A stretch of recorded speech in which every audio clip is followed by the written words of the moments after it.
Hello to you. I do hope you're well. Welcome to this A-level religion, philosophy and ethics revision video. I'm Ben Wardle, and today we are looking at Kant's deontological ethics. Now, deontology means duty-based, and Kant's ethical theory is all about moral duties. It's all about ethical obligations that we should always be fulfilling. And Kant believed that human beings need discipline in all areas of their lives. He said that man must be disciplined, for by nature he is raw and wild, and that extends to his moral theory. So he has a very strict duty-based ethical theory, which is all about us following categorical imperatives in every single situation. And we work out those categorical imperatives by finding out whether they can be universalized, whether they treat people as ends, and whether they could be a legislated rule in the kingdom of ends. And we'll talk more about how you determine a categorical imperative later in the video. But I think the main thing to know about Kant's deontological ethics is that they are very strict and they are duty-based. Kant did not care about the consequences of your actions, and he did not care about the situation you were in. He said the only good thing is the goodwill to do your duty and live in accordance with those categorical imperatives. So we'll be looking at all of your AO1 key knowledge about Kant's theory, and then of course we'll be looking at our AO2 evaluation. We'll be looking at the strengths and the weaknesses, and we'll be asking, is this moral theory too demanding to actually be practical and to be, a practical approach to ethics in the 21st century? So plenty to talk about. Let's get started, shall we, with Kant's very famous axeman example, because I think this really does illustrate how demanding and duty-based his moral theory is. And remember, Kant focused on the act itself.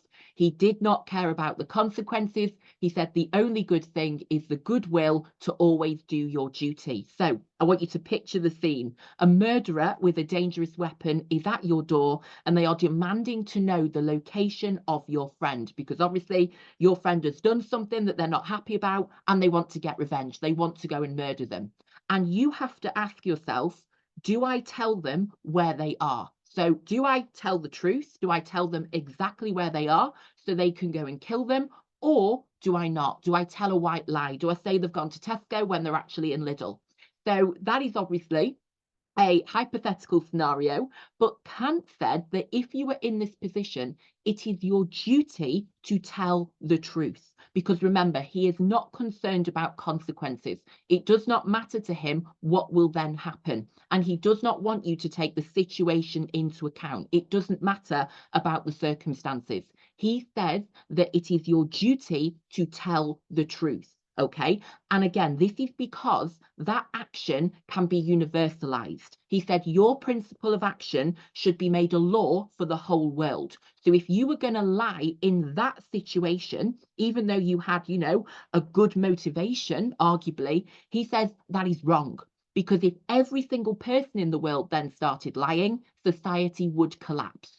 So he believes, remember, this is a duty-based ethical theory, that the only good thing is the goodwill to do your duty. And it is your duty to always tell the truth. And so in that situation, Kant would say, you must tell the truth. It is your duty to tell the truth. It doesn't matter about the consequences. It doesn't matter about the situation. You have a duty to always follow certain ethical and moral obligations. Now, of course, if we contrasted this with utilitarianism or situation ethics, we can see that Kant's ethical theory is very distinct from both of those, isn't it? Utilitarianism, for example, is a consequentialist theory, and it's all about doing whatever is useful for bringing about the greatest happiness for the greatest number. And of course, for a utilitarian, the end would justify the means. And so that end goal of saving your friend's life would justify the means, which is telling a lie. But Kant would not be having any of that. Remember, he believed that morality needed to be very disciplined, it needed to be very rigid and very strict. And so he demands that you always do the right thing. And that means for him, always doing your duty, which in this case would be to tell the truth. So As you can hopefully see, this is a very demanding moral theory, isn't it? And it does not take the situation into account. It does not take consequences into account. It is all about doing your ethical duty. So here on the screen are a couple of quotes from Kant. And I have to tell you, Kant is very, very quotable. You know, the way that he wrote and the way that he articulated things is actually quite poetic, I would say. And these are just a couple of the brilliant sound bites that you can actually apply and you can include in your exam answers. So just have a look at these quotes because they really do encapsulate his ethical theory and his attitude towards morality. So one of my favorite quotes from him is that two things fill the mind with ever new and increasing admiration and awe: the starry heavens above me and the moral law within me. So of course he believes that there is a fixed moral law. He believes that that can be discovered through reason, and that that is categorical imperatives, that we should always be following the categorical imperatives. He said that man must be disciplined, for by nature he is raw and wild. So he believed we need discipline in every area of our lives, and that includes in our moral decision making. He said, live your life as though your every act were to become a universal law. So again, every single action you perform needs to be universalized. So you have to imagine, well, if everybody in the world did this, what would be the consequence? So, you know, would this be something that could happen in what he calls the kingdom of ends, in the perfect world? Is this an action people would perform? So something like, for example, stealing in order to feed your starving child, Kant would be completely against that, because he would say, well, what if everybody then stole? You know, we can't have that. So it's, again, a very demanding theory, because every act you perform has to be a universalizable action. It has to be suitable, if you like, to become a universal law. He said you should do the right thing because it is right. So again, don't consider the consequences, don't consider the circumstances. Do the right thing because it is right. And again, that reminds you of this duty-based theory, that it's about having these moral duties, these ethical obligations that you must always follow, and that we can work those out, we can ascertain what they are by using reason, which of course is the categorical imperative and his three formulations for that. He said that there is nothing higher than reason. So this is a moral theory based on reason, the idea that you can reason, you can rationally work out what these categorical imperatives are and therefore follow them. And so we're going to say that that could be a strength of the theory, because it means it is secular. Because although belief in God is one of Kant's three practical postulates, in terms of where your morals come from, they are derived from reasoning. And we can argue that all people, whether they're religious or not, can use reason in order to work out categorical imperatives. He said, and I love this quote as well, life without reason and morality has no value. So it is our ability to reason and it is our strong morals that gives our lives as human beings value. And he was one of the key thinkers of the Enlightenment, which was this period in time when people were very interested in using their reason and thinking for themselves. And Kant very much wants you to use your reason and think for yourself about what the right thing to do is. And he said the right thing to do is to do your duty, because remember, the only good thing for Kant is the good will, and that is the will, the desire to do your duty. So I think someone like the late Queen Elizabeth II, for example, would find favour with Kant. He would be very happy about her, because he loved people that did their duty, you know, not so they would be rewarded, not because it worked in that situation, but because it was their duty that they'd ascertained, they'd discovered through reason. And then another key quote just to mention here is he said, all imperatives command either hypothetically or categorically. So a big focus for us with Kant's ethics is the categorical imperative. And we're going to look at the difference between what he called hypothetical imperatives, which are all about doing something if it will lead to something else, and then these categorical imperatives, which are the moral absolutes, which form the foundation really for his ethical theory. So now we've looked at the key quotes and we've been inspired by some of Kant's poetic sayings, let's have a look at the key words, which are key for our understanding of Kantian ethics. So the first one is moral absolutism, and this is a really important key term, because this is a moral absolutist theory. because Kant believes that there are certain universal moral principles by which all people's actions should be judged. And of course, at the core of the categorical imperative are these three formulations: that your action can be universalized, that it treats people as ends, and it could be applied in the kingdom of ends. So for Kant, his ethics are absolutist, and we discover the categorical imperative by using reason. And the categorical imperative is something that can be universalized, that your principle of action could be made a law for the whole world. The next key word is duty. And whenever we talk about Kant, we do talk about duty. And this is the action that is morally required of you. It is an obligation you must obey. And remember, for Kant, the only good thing is the goodwill to do your duty. Okay, so as I've mentioned, Kant believes in two different types of imperative, the categorical and the hypothetical imperative. So the first one we'll mention is the hypothetical imperative.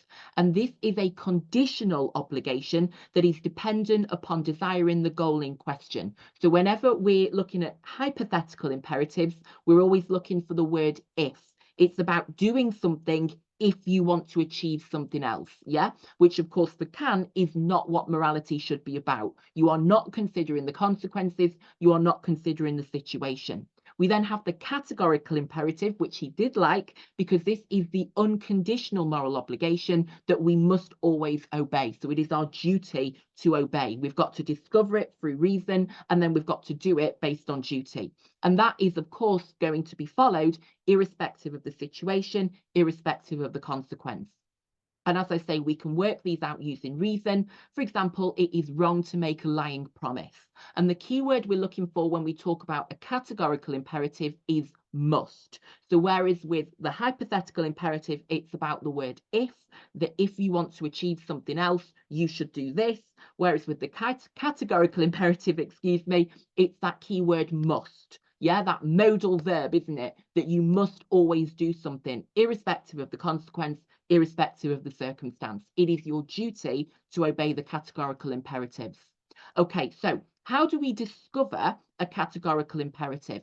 Kant proposes three formulations for discovering, for ascertaining a categorical imperative, and they are universal law, persons as ends, and kingdom of ends. So Formulation 1, universal law. This is the principle that we should only carry out those acts that we are able to will as a universal law for everyone to follow at all times. So again, with the lying to the murderer, that would be wrong according to Kant, because if everybody then lied at all times, we would be in a very difficult position, wouldn't we?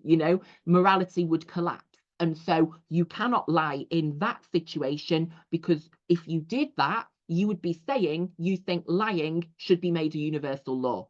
So everything that you do needs to be universalized in terms of when you act, you've got to think what would be the consequence if this was made a universal law. So as you can see, very, very demanding, and there is no consideration of your particular circumstance. Everything you do needs to be made a universal law. The second formulation is persons as ends. And this is the principle that people should be treated as an end in themselves, not as the means to an end. So this really does lay the foundation for human rights, and that idea that everybody should be seen as an end in themselves rather than being used as a means to an end. So they must be respected rather than used or taken advantage of. Now, this does actually contrast, doesn't it, with utilitarianism, where, Bentham believed that the end does justify the means. For Kant, in Kantian ethics, every person must be treated as an end in themselves. You can't use them in order to achieve something else. And I think a great application is maybe to business ethics. And if you think about, say, sweatshops where, people are working in really quite shocking conditions in order to produce cheap clothing for Western consumers. And I think Kant would be absolutely appalled by this, that those people were being exploited, really, in order to produce cheap clothes for other people. And so that's why I say for Kant, there is a real focus on human rights and respecting people as an end in themselves. You cannot use them or take advantage of them. Our next one then is kingdom of ends. And this is the third formulation. This is the principle that your actions should be made a law in a hypothetical state where people always act according to the moral rules and treat people as ends. So whatever you're doing, you are effectively saying, in the kingdom of ends, this would be what happens. So this could be legislated for in the kingdom of ends. So we're going to talk about this a little bit more, obviously, as we journey through the video. But this sort of brings together and ties together the universal law and the persons as ends formulations. We then have a postulate, and a postulate is something assumed to be true as a starting point for reasoning.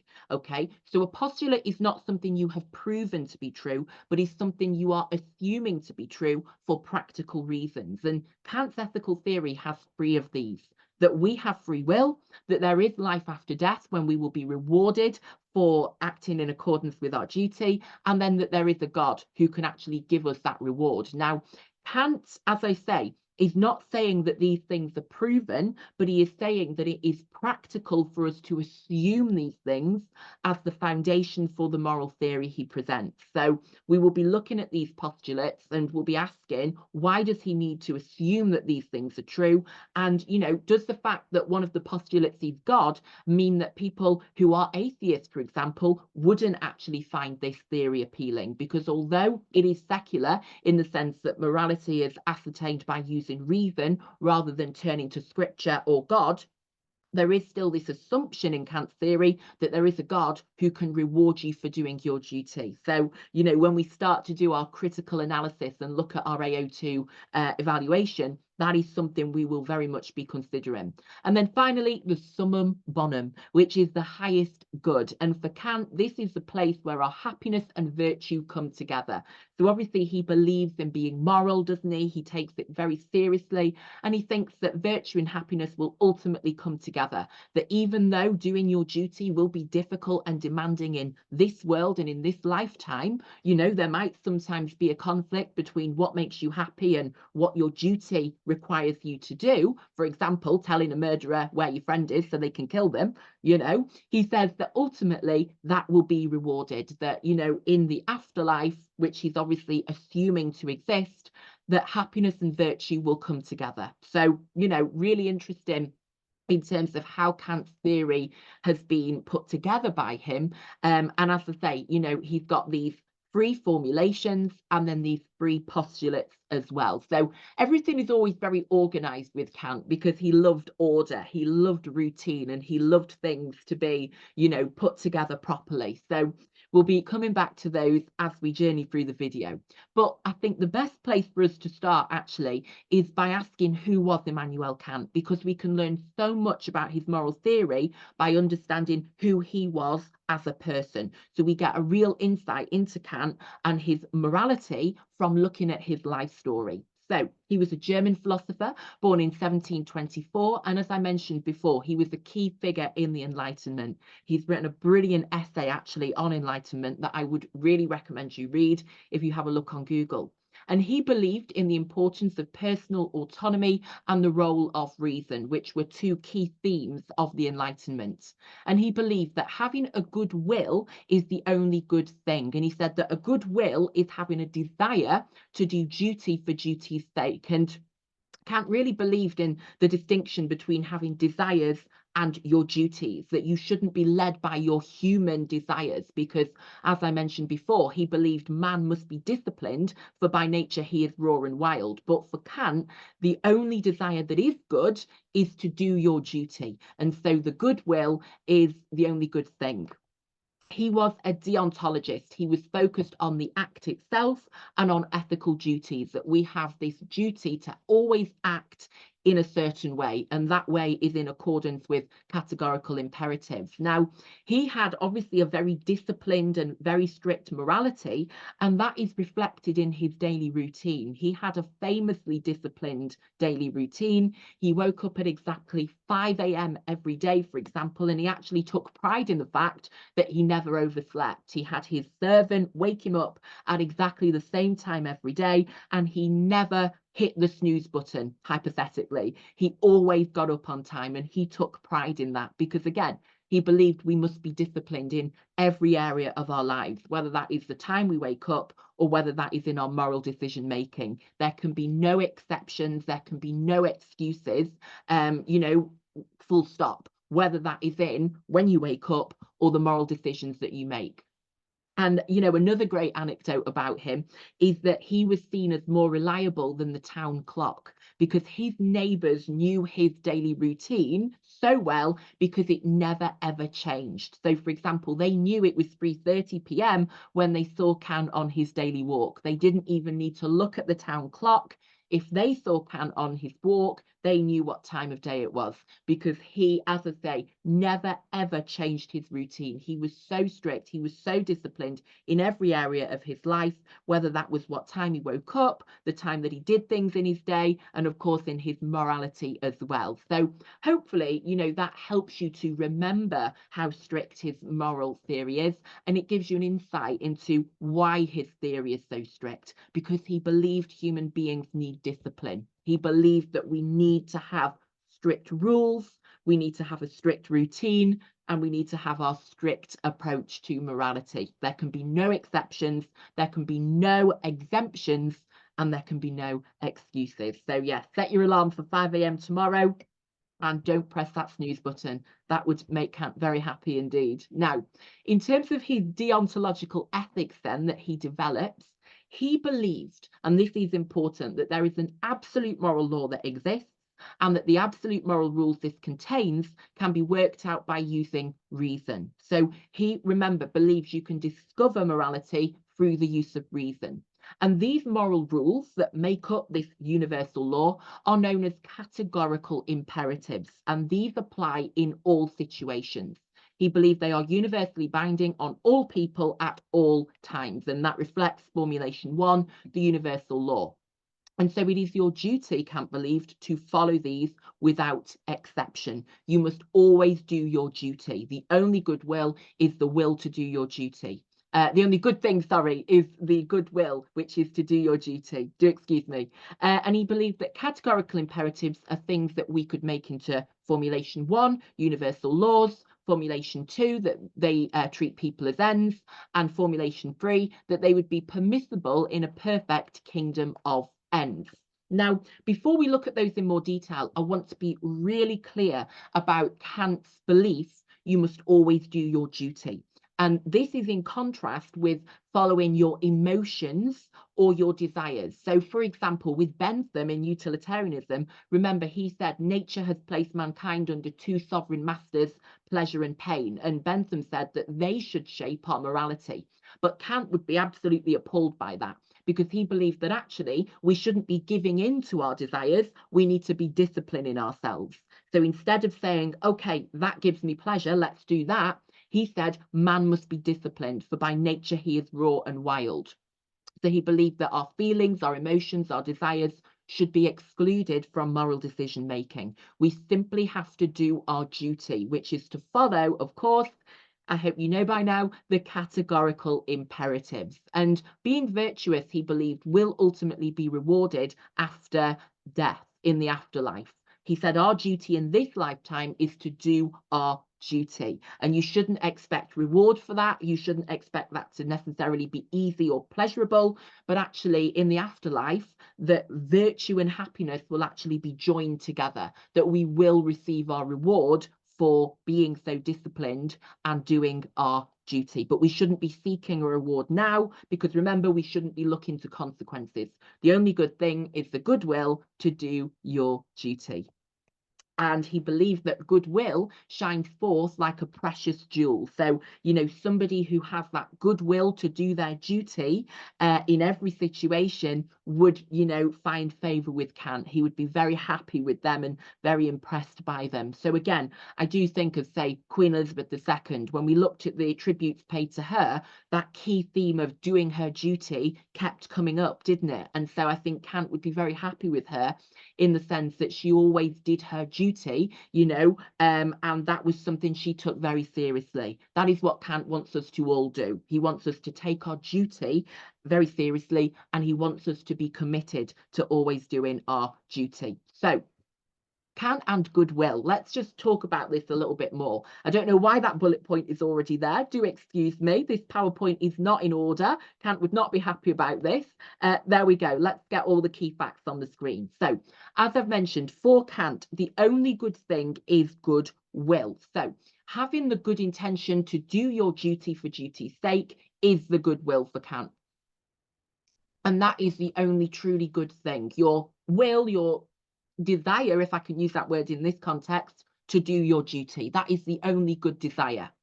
If we have a good will, we will then perform the right action for the right reason. And Kant argues that it doesn't matter if we are prevented from carrying out our good intentions. What matters is that we sincerely aim to do the right thing. That is what matters to him, that you have that desire, that goodwill to do your duty. So what is duty? Well, Kant believed that all human beings have moral duties that they must follow and act upon. And these duties must be followed simply because they, or we, are human beings. So we have these duties. And our duty, of course, is to follow categorical imperatives, which we work out using reason.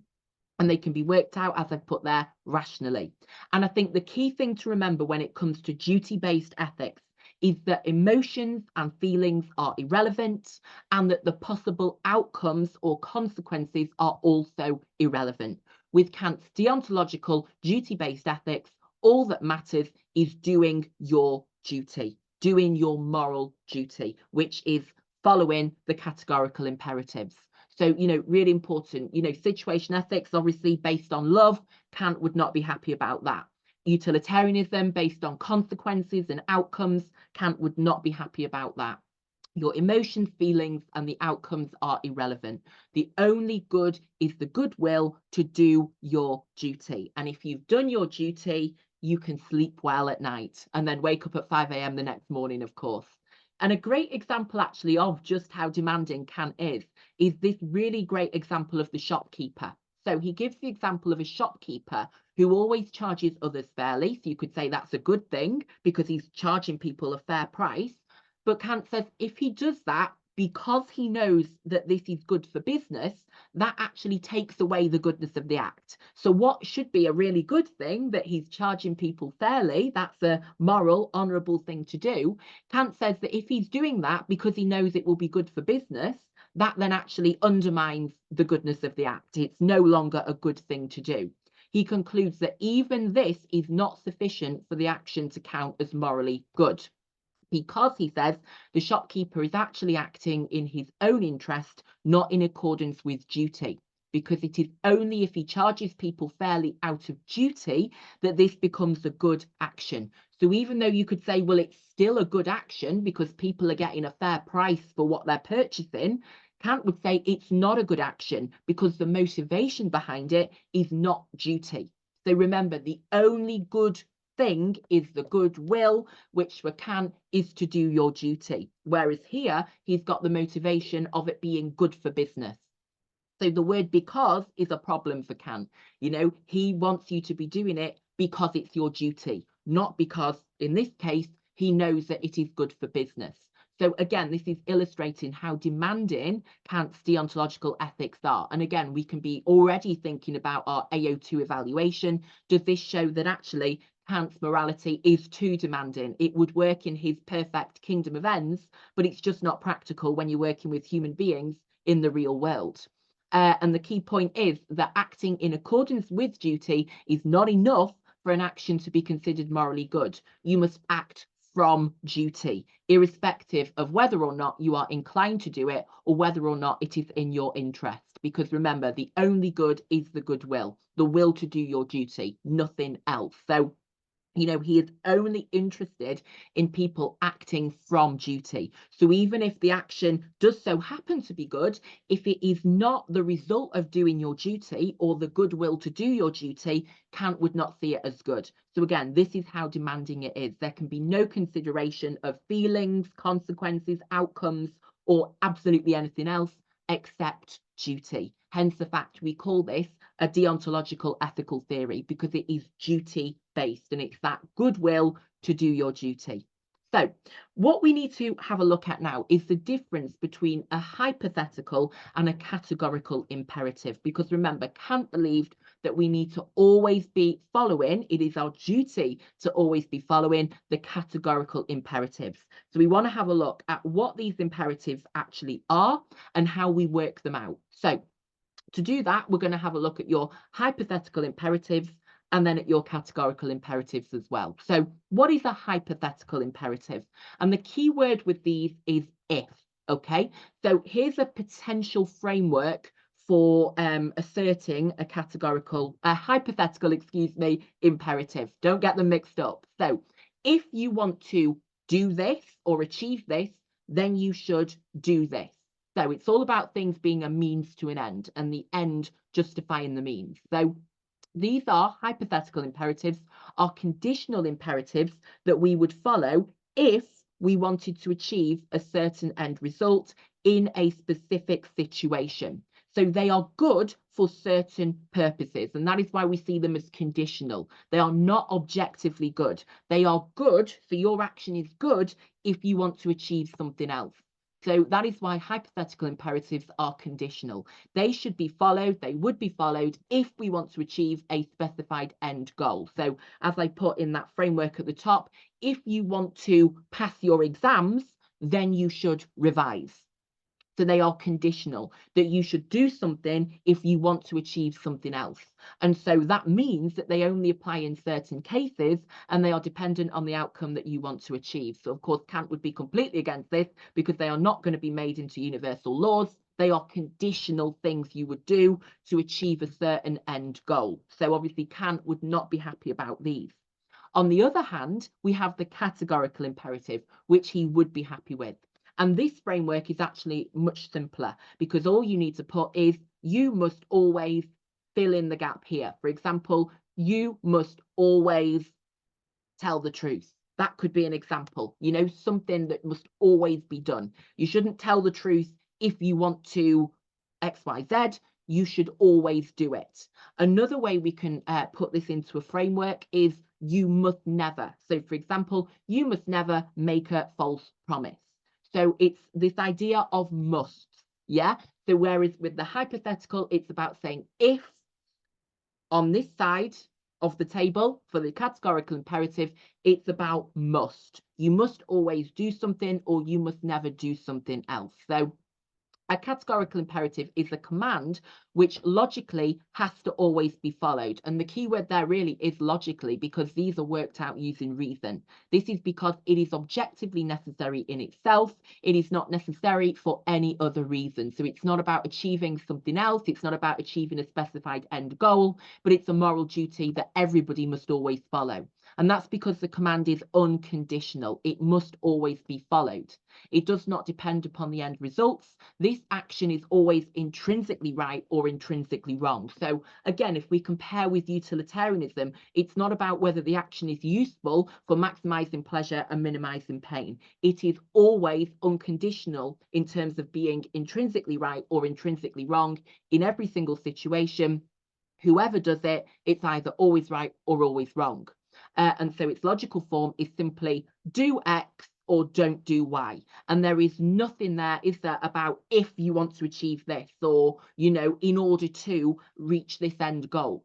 You have, with the categorical imperative, a must, that you must always do something in every circumstance, in every situation, or you must never do something else. So these are actions that are commanded in terms of a universal application, yeah, that they are universally, eternally right or wrong. So in order to work out what a categorical imperative is, Kant offers us these three tests, these three formulations. So if you have got a maxim, you've got an imperative, and you want to work out, okay, is this rule, is this command a hypothetical imperative or a categorical imperative or a hypothetical imperative? Sorry, guys, I'm just repeating the words now. Let me start that sentence again. I think I need some green tea. Do excuse me. Right, let's go again. If you want to work out whether the imperative is hypothetical or categorical, you need to use these three tests. And they are, number one, universal law, formulation one. Number two, persons as ends. And number three, kingdom of ends. So let's have a look at these, shall we? The first formulation for working out what is a categorical imperative is universal law. And the key quote you could use in the exam is live your life as though your every act were to become a universal law. So the maxim you follow, if it is to be a categorical imperative, must be universalizable. That's a very big word, isn't it? I think it's actually easier to write than say. So it has to be something that would be good if every person on the planet followed it or did it. So you've got to see it as a universal law. It has to be universally applicable. If the action cannot be made into a universal law, then it cannot be done in any situation. And again, this reflects the fact that Kantian ethics is about following universal laws. There are no exceptions. There are no exemptions. You can't say, well, in this situation, you could do this. You know, as I say, he would not like situation ethics at all because he believes in moral absolutes, that you must always do certain things. You must never do certain things. You cannot base it on the situation. There is no consideration of consequence. There is no consideration of situation. You have to do your duty. And so we shouldn't put ourselves above the universal law. There are no exceptions. There are no exemptions. You can't say, well, it was an extreme circumstance. You know, it was a one-off. That is not going to cut it for Kant. He's not interested in that. He would see it as an excuse. You can never put yourself above the universal law. You have to do your duty. Your action must be in accordance with the universal law. Live your life, as he said, as though your every act were to become a universal law. The second formulation then is persons as ends. And our key quote that you can use here is that every man is to be respected as an absolute end in himself. So what does that mean? Well, he believed, and remember, key figure of the Enlightenment, very interested in people using their reasoning. He said humans are rational, autonomous, and they deserve respect. So as I say, Kant very much a pioneer of human rights here. He said, we must therefore see people as ends in themselves rather than as means to our ends. So in modern terms, he's saying there, don't use people, don't abuse people, don't exploit people for your own gain. He said we can use objects, so we can use something like a pen because I'm using this pen to write, for example, but we can't use people to fulfill our needs or our desires. Your action must never involve using, taking advantage of, or exploiting somebody. So you can't use people in order to achieve something for yourself. You must respect them as an end in themselves. So as I say, you know, it's very much about respecting people and seeing people as ends in themselves rather than as a means to our ends. You know, you can't use one person in order to achieve something for 5 people. I think a great example here is, you know, the trolley problem that we looked at when we talked about utilitarianism and the idea that you could kill that one person working on the track in order to save 5 other people. Kant, again, he would be absolutely appalled by this. You know, he'd probably pass out and collapse at the thought of it because, you know, you are using that one person as a means to our ends. We're saying, well, we're going to kill that one person in order to save 5. He would say every man is to be respected as an absolute end in himself. You cannot justify the killing of one person in order to save 5 because, you know, it's not treating that person as an end in themselves. You're using them as a means to your ends.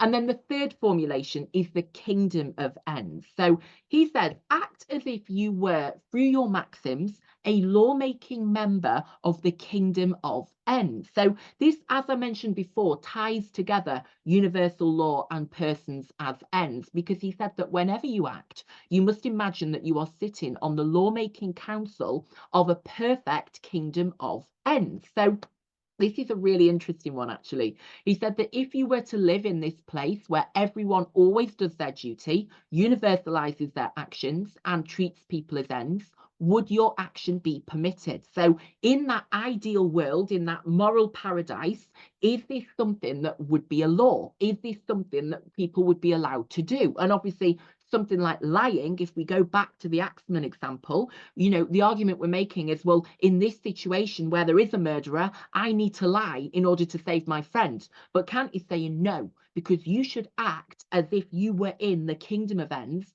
and you were making the laws for the kingdom of ends. And in that perfect moral world, of course, you would not say that lying is something people are allowed to do. And so you shouldn't do it in this world. Only do things that would be allowed in the perfect kingdom of ends. Now, of course, a key criticism we can make here is we are not in the kingdom of ends, you know. And so, of course, when there are things like poverty and child poverty, that means things like stealing can be excused if it means you can feed that starving child, or that lying can be excused if it's to protect someone from a murderer. But Kant is saying, no, that is the wrong thing to do. The right thing to do is to imagine that in this world, your actions are creating the laws for the kingdom of ends. So, you know, again, is this theory too demanding? Because we don't live in the kingdom of ends. How on earth can we base our moral decisions in this world on what you would do or legislate for in the kingdom of ends? So, you know, again, this idea of Kant being too demanding, but also we could argue that if everybody did live like this, the world would be a better place. So, you know, always thinking about our AO2 evaluation and whether this actually works. But yes, the kingdom of ends is the idea that your categorical imperatives are the rules that would be in place in the perfect moral paradise, which is the kingdom of ends. Okay, so just a little activity here for you to put this into practice, really, and just to see whether we understand now, fingers crossed, I hope, the difference between a hypothetical and a categorical imperative. So on the board are 6 imperatives, and it is your task, it is your job to sort out which of these are hypothetical, there are 3 hypothetical, and which of these are categorical. There are, again, 3 categorical. So just have a minute whilst I have a bit of green tea, having a look at those, and sort out my hair as well, by the way, guys. Also, look at the lighting. It's terrible. I've looked very pale. Just a little complaint there to Zoom. Going to have to sort that out, I think, before the next video. So anyway, hopefully you've had a chance to look through those. Here we are.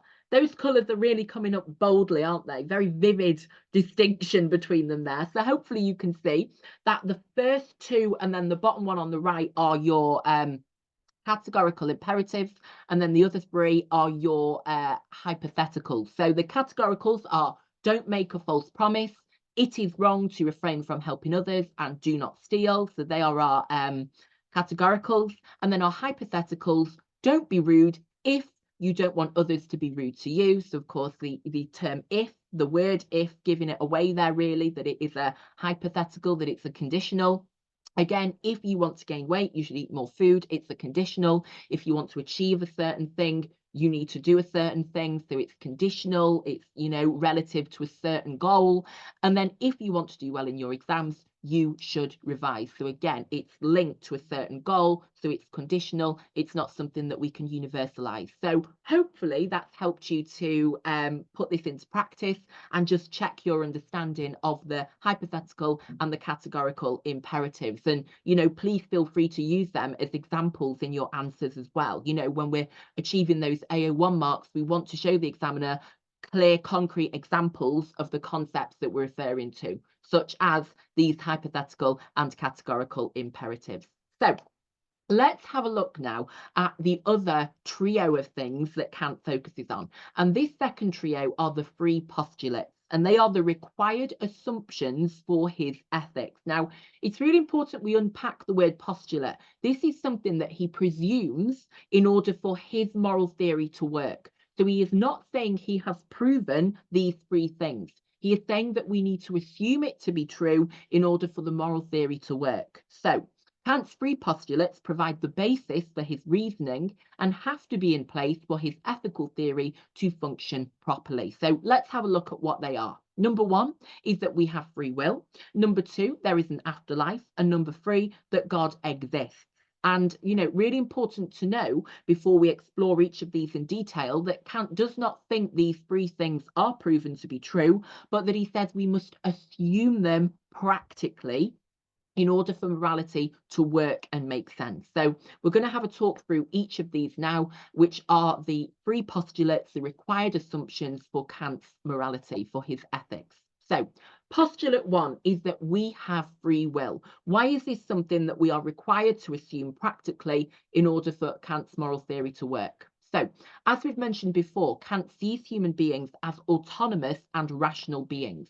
He says we can use reason to work out the categorical imperative. And he says, that's what we need to do. Again, remember, he was a key figure in the Enlightenment. He wanted people to think for themselves and to work things out. He said we then choose to do our duty and follow it. If we are not genuinely free to do either good or evil, then there can be no moral responsibility. So he believes that, we have to choose to do our duty. The only good is the goodwill to do our duty. So that implies, doesn't it, a will, that we have free will. If the only good is the goodwill, we must have free will. We have this inclination, we make this choice to do our duty. And so we think for ourselves in terms of working out what the categorical imperatives are. They're not handed to us on a plate. We are expected to reason for ourselves by applying the three formulations, and then we choose for ourselves. So we think for ourselves and then we choose for ourselves. And that's what gives our actions genuine goodness, that we have the goodwill to do our duty, that we want to do our duty. So, that's very important for Kant in terms of his deontological ethics working. There are these duties, but we're not moral robots. We're not conditioned to do our duty. We have to make that choice. We have to have the goodwill to do our duty. The second one then is that there is an afterlife, because as I mentioned with the key words before, morality requires the summum bonum, and that means the highest good in order to be achieved. So this is where perfect virtue is rewarded with perfect happiness. So again, he believes that in this world there is not a correlation necessarily, or there is not a communion or coming together of virtue and happiness. Sometimes doing your duty is going to go against doing what makes you happy. And he said that's important because we've got to be disciplined. Doing your duty is demanding. Following categorical imperatives is not necessarily going to make you feel good in every situation. But remember, he said in this lifetime, you don't pay attention to those emotions. You don't pay attention to those outcomes. It's instead going to be achieved in terms of the union of your virtue and happiness in the next life. So he says that, we can see quite clearly that perfect virtue and perfect happiness do not coexist in this world. And so there needs to be another world when they will come together. So this is quite interesting. If we talk about the demanding nature of Kant's ethics, you could then link in there, but one of his postulates is that there is an afterlife when we will be rewarded for doing our duty. And again, that could actually be a criticism, because you could say, so actually there is an end goal to the ethics, because you're only doing your duty in order to achieve perfect happiness. Now, Kant would disagree with that. He would say, no, you're doing your duty because it's your duty, but then in the afterlife, there will be this connection between virtue and happiness. But it is interesting to see here that, he is saying, okay, because there is a difference between doing your duty and being virtuous in this life and then what makes you happy, there must be another life when they will actually infuse together, shall we say, when they will come together, because doing your moral duty will be rewarded after death. But that should not be your motivation for doing your duty. It's a really important part of Kant's ethical argument. You should remember that the only good is the goodwill to do your duty. And then the third one is really interesting, because many elements of Kant are secular. The idea of thinking for yourself and working out those categorical imperatives by using reason, so that does give this, credibility for a secular audience.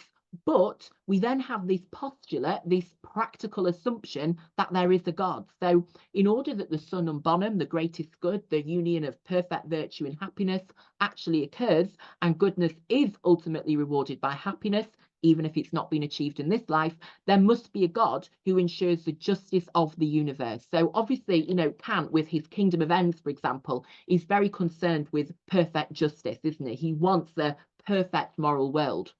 He can see that we do not live in the kingdom of ends. So he believes that there must be something more than this. There must be an afterlife, and there must be, we have to assume, a God who can ensure the justice of the universe.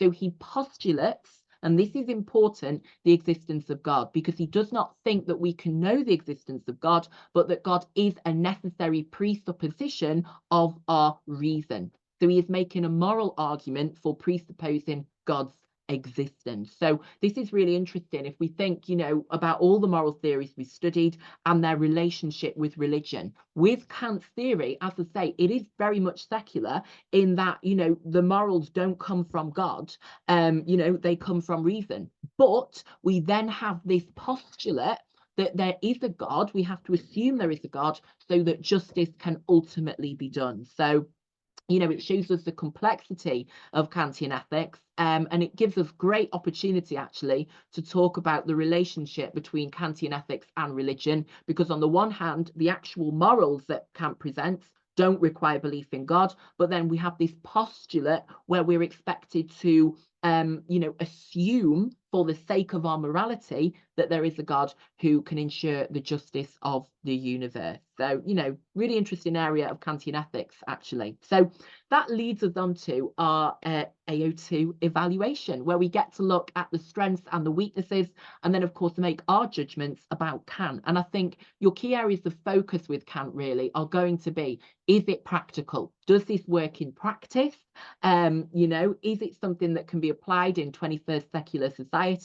And do the strengths of Kantian ethics outweigh the weaknesses? So, just start thinking about those key questions about whether it's applicable, about whether it actually works in practice, or whether, as we've mentioned a few times today, it is just too demanding to work in reality. So let's start with our strengths, shall we? Let's start with the positives for Immanuel Kant. And the first one is that it offers clear and fixed guidelines. One thing about Kant is that we certainly know where we stand with him. So this principle of universal law, one of the first formulations and at the absolute core of the categorical imperative, we can say is useful for moral decision making, because it gives people a clear criteria for determining the morality of actions.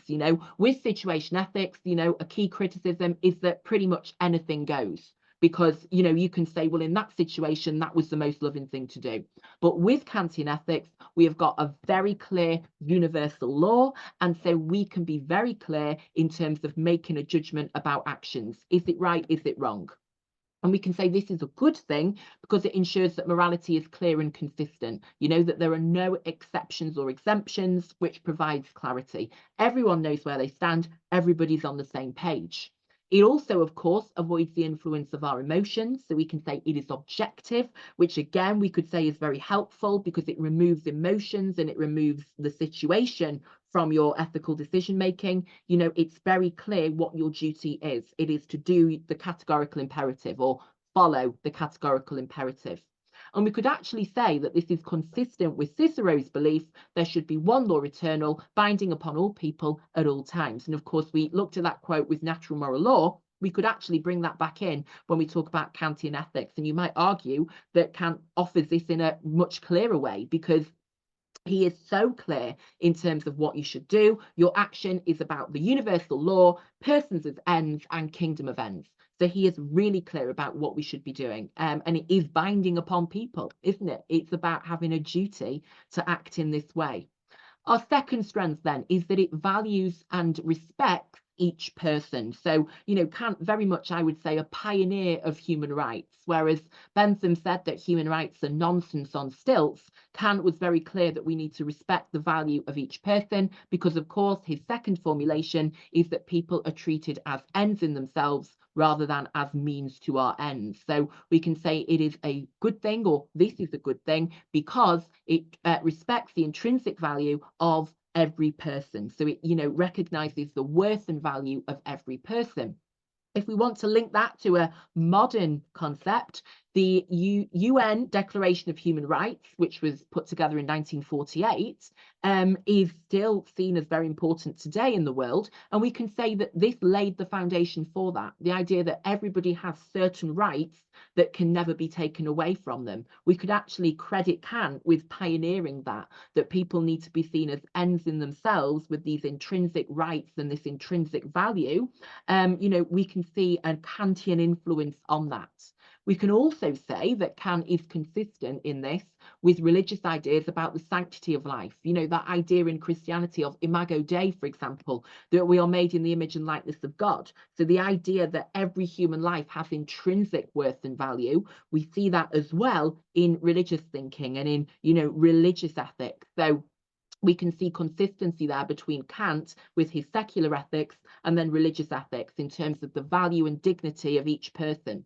We could say in practice it's good because it prevents the exploitation of anybody, even the weakest or the most vulnerable. Again, if you compare with utilitarianism and that idea of the tyranny of the majority, we have a protection in Kantian ethics for all people, even the most vulnerable, because everybody needs to be treated as an end in themselves. And again, be thinking about your applications to business ethics, for example. And we could say that this is a favourable contrast, so always great as part of your evaluation to be comparing with other ethical theories.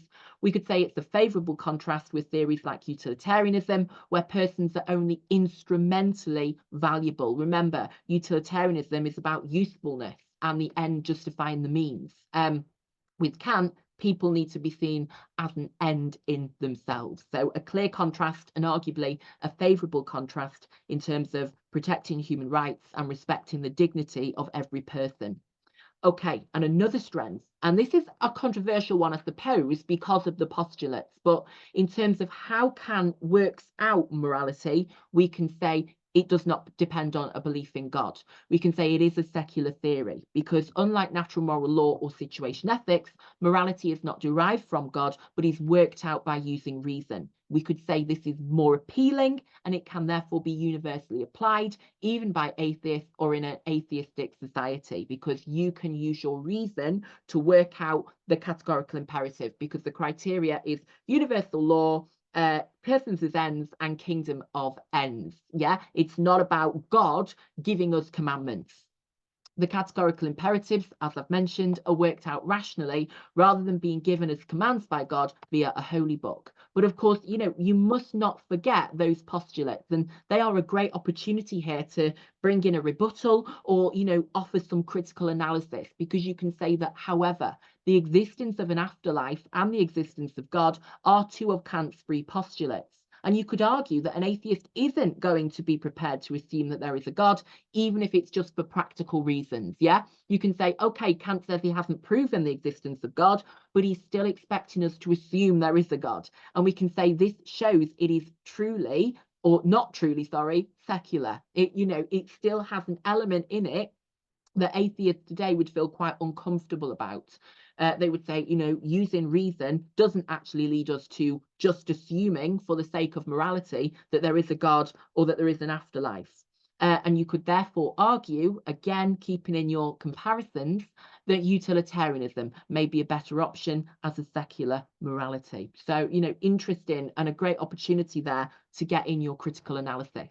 So in terms of your weaknesses then, you could argue, of course, that it is too rigid, it's too narrow, and we're also going to talk about it being too strict and demanding. So we could say Kantian ethics is lovely on paper. It sounds great if everybody, was on board with it and everybody followed it, but it doesn't work in practice. We could say that in the real world, it is important to take situations and outcomes into account, especially because of the difficult situations and the difficult scenarios people find themselves in. For example, the classic example is a desperate mother who steals to feed her starving baby. We could say stealing is not universalizable. It is not a universal law, isn't it? You wouldn't legislate for it in the kingdom of ends. But you could say if you were in that situation, it can be justified. It would be a morally acceptable thing to do. It is justifiable. The end does justify the means. We're not in the kingdom of ends. If we were in the kingdom of ends, surely a starving child wouldn't be a reality. The fact that we're not in that kingdom means we shouldn't follow the laws of that kingdom. We have to think practically about the moral problems we are facing in the world around us. And so, of course, we could bring in Joseph Fletcher and situation ethics, because he said the morality of an action is dependent on the circumstances. The Kantian ethics is too rigid and narrow. You do need to consider the circumstance. You do need to consider the context. You do need to take into account what's actually going on in that, particular scenario. And then Jeremy Bentham as well, he said the greatest happiness of the greatest number is the measure of right and wrong. And remember, he said the end does justify the means. We do need to, in his case, get out our hedonic calculus and make a calculation. So again, you can use other moral theories to critique Kantian ethics and to say it's too limited, in that it's too rigid and it's too narrow. We could also say it is too abstract and impractical, because it works, we could say, in the kingdom of ends, but does not work in practice in this world. We could say it offers perfect solutions, doesn't it, based on a hypothetical kingdom of ends where everyone follows the moral law, but in reality, in this world, they don't. Hence the fact there's someone at the door who wants to murder your friend. How can you stick to the rules of the kingdom of ends when you're not in that perfect kingdom, when you're actually in a world where people do immoral things and you have to deal with that? So we could write that this theory cannot actually cope in a world where people do immoral things and we find ourselves in extremely difficult situations. We could say moral decision making in this world is much more complicated than Kantian ethics suggests. In his little world, for example, where he woke up at 5 every day, he did his teaching, he did his writing, he went for his 3:30 walk and he went to bed. In his little bubble, this might have sounded excellent, but we know that Kant never actually left the hometown where he was born.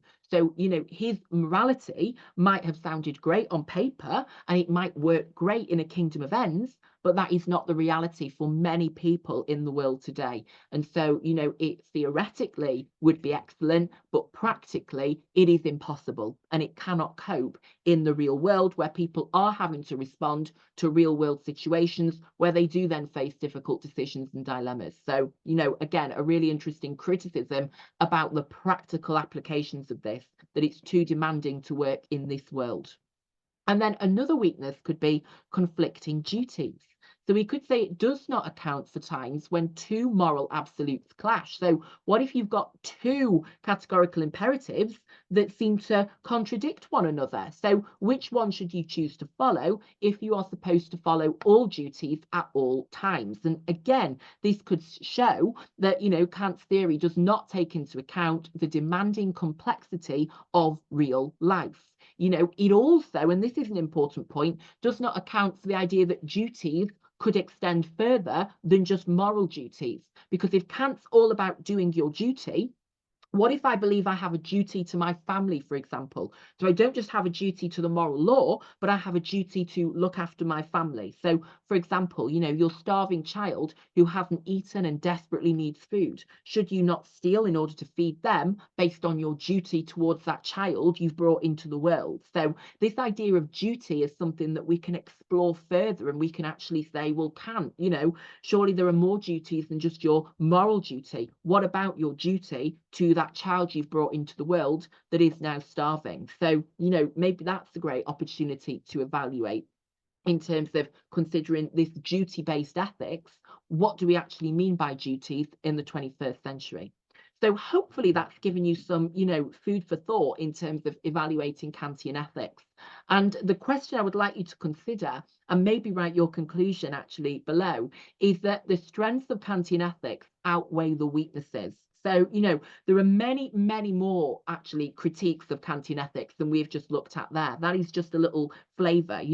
Please have a look at more contemporary theories such as Ross's thoughts on Kantian ethics, and think about this idea of duty in the modern world.